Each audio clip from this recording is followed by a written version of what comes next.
Like, notice how many handles were moving in such tiny little fluctuations, right?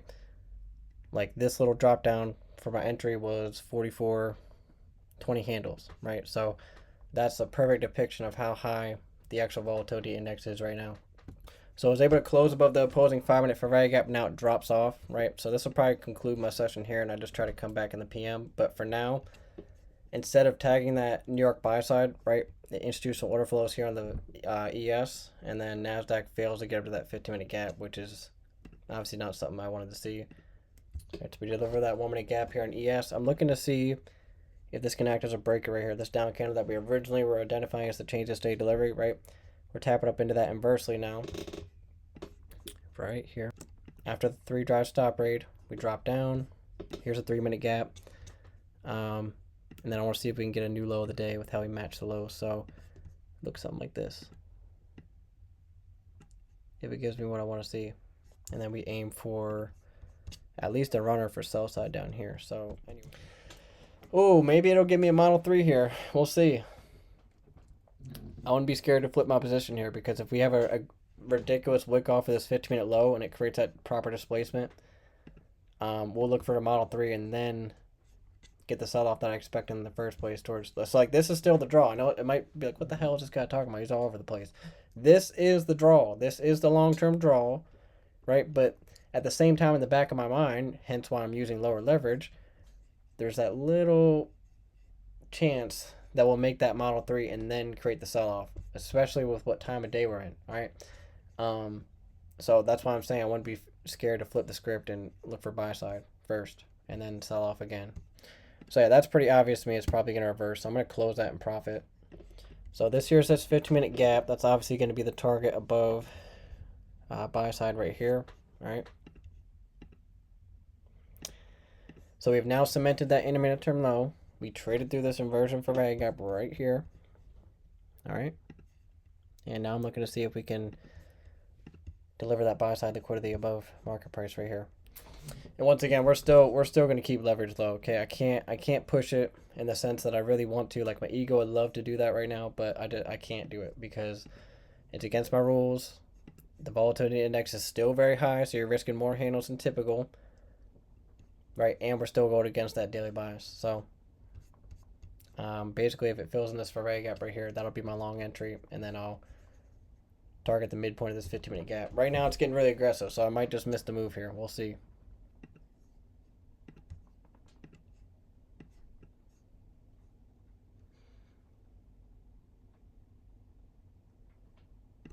All right, I'm going to buy the inversion for value gap. Stop's going to go below, targeting midpoint. And then I'll add one more for safe measure of a runner. Okay. And the runner will just simply be up into this new week opening gap right here. So everything's already set in stone here. We have the buy on the inversion for value gap. We have our Model 3 exit point right here. Stop loss is set in place below this breakaway gap, right? And then we have our runner to new week opening gap. Very, very simple stuff, all right? Very simple.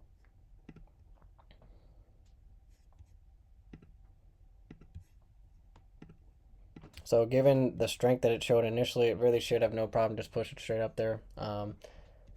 Can't always wish for perfection in that aspect, especially with how the market traded last month. But we're definitely getting back in the swing of things here, and things are easing up price action wise. So I'm watching this down candle now, anticipating that to be treated as support in a smooth environment. All right, and then finally take us home to buy side. And anytime you see this subtle swing low here, where this, exactly basically what's happening on ES here, you can always expect a little subtle stop right there. That's fine. All right, but nothing more than that really.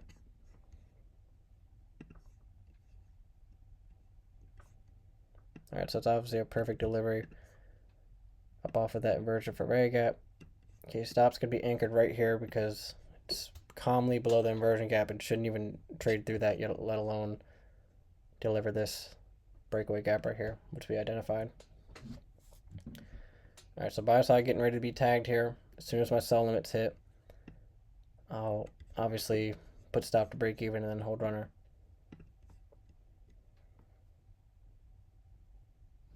Let's check out ES. Okay, ES has some work to do. NASDAQ's clearly the front runner right now, but ES has some climbing to do here. That's for sure. All right, that's buy side. Almost. I don't think it got it yet. Let me confirm. Just a tick below it. Should just smash through there now.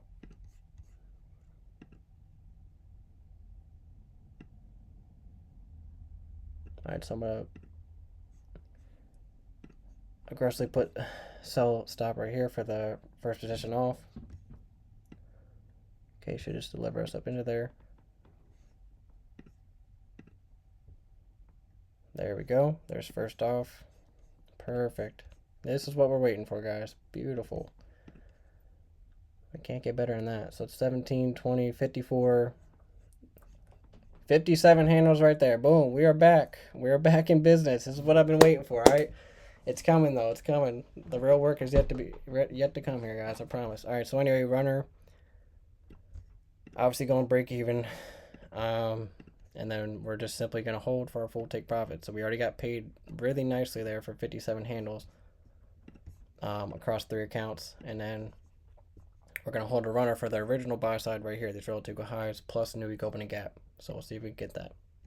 I'm not trying to sound euphoric there, but like it really is a breath of fresh air. Like seriously, it just feels so good to get back to this price action, right? I'm in my element here. This is the price action I can read like a book. This is it. But when we're smashing around like this and finding no sustained direction, this is when it becomes a little bit harder. So, I mean, this is the price action I thrive in, very simply. Okay, so I just locked in just under $700. If this runner hits here, then we're looking at 20. So yeah, we're looking at about $820 if the runner hits. So really not much on the line here. So, I mean, very reasonably filling in the fair value gaps here. I want to see, obviously, a rally up off of that. See if we can take us home to new week opening gap. The actual second fair value gap here. So, no matter what happens here, it's a $700 day. Which might not sound crazy, but it's ends meet. And it's coming up off of $900 yesterday. So, that's good enough for me. Yes, sir. The lunch macro is not too shabby today, Daniel. Right? I thought we were going to get it here, but finally get what we wanted, right?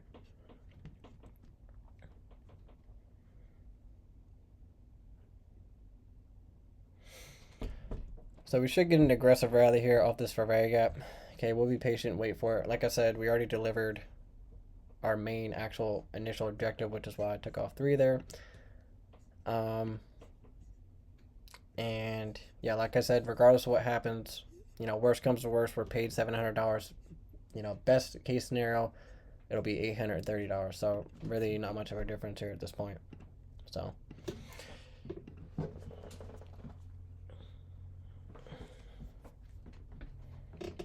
yes, sir. SQ and Daniel are feasting today though. Wow. Especially SQ. Good work, brother. That's great to see.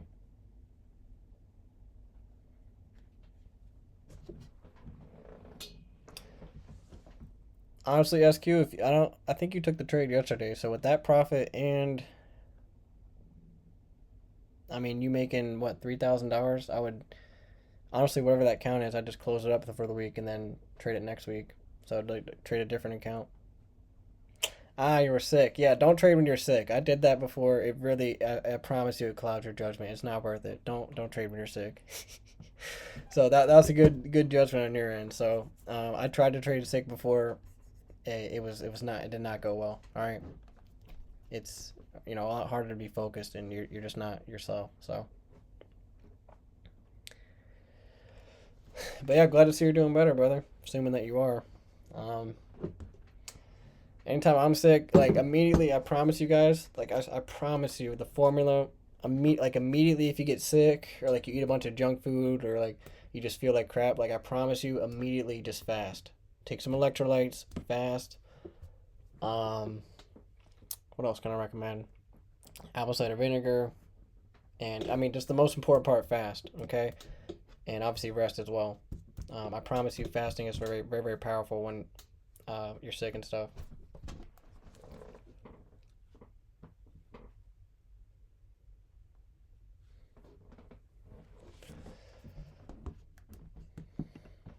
So we might get stopped out on the runner for profit here, which is fine. It's hanging around a little bit too much off this high, so it might create that sell-off that I was talking about. But for now, model number 3 paid, guys. Once again, 2 days in a row.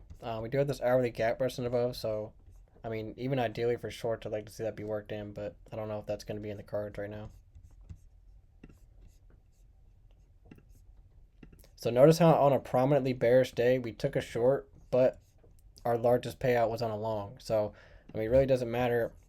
Like, you can, there's ways to make money in either direction, regardless of how, prominent, the daily candle is red or green, right?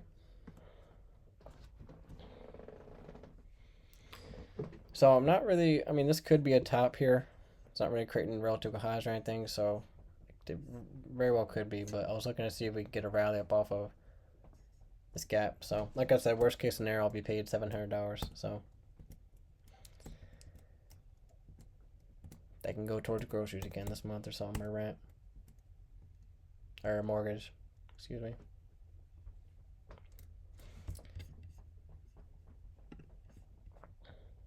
All right, so 5-minute gap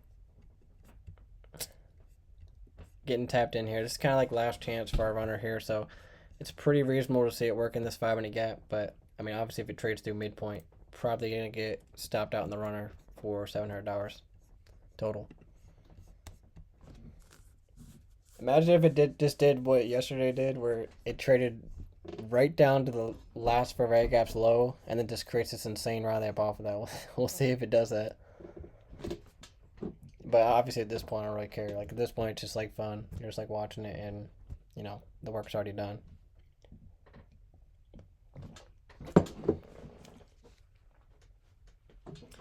Yes, sir. T. Preston, thank you.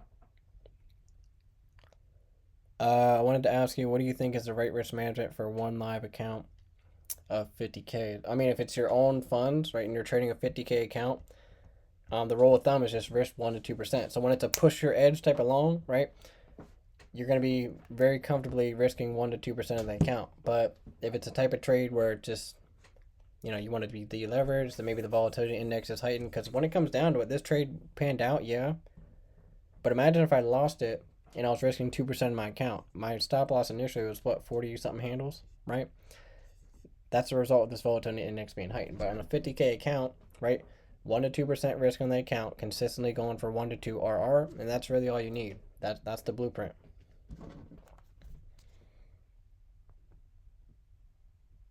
And then, yeah, in terms of a non-push your edge type of trade on a 50K account, like a live 50K, not funded, if that's what you're talking about, right? Risk like a 0.5% or something like that, but still minimum 1 to 2 RR, like you see me do on all these trades. Like even on this short play here, like yes, I had to cut it in profit, but I mean, it was like 1 to 7R or something like that.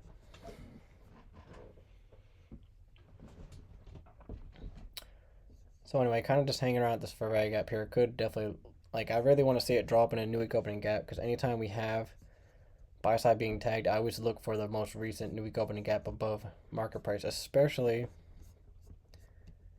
when we have this subtle hourly gap here. See how tiny it is? See that?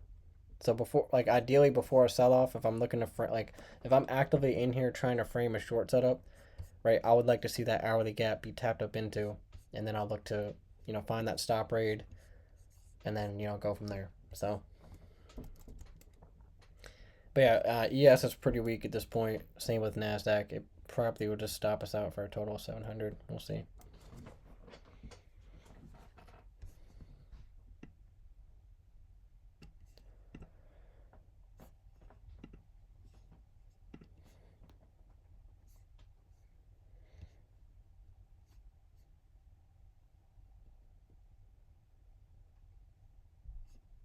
So like our last line of defense was pretty much this rally here, up off of the low end of the Fairway Gap. But see how it's collapsing back down again?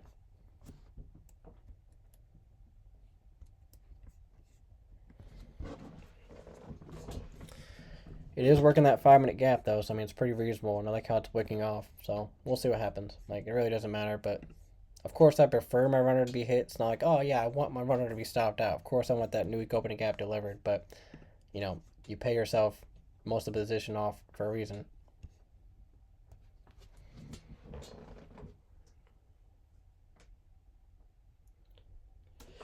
Daniel, it's always a pleasure working with you, man. You know, win, lose, draw. Love having you here.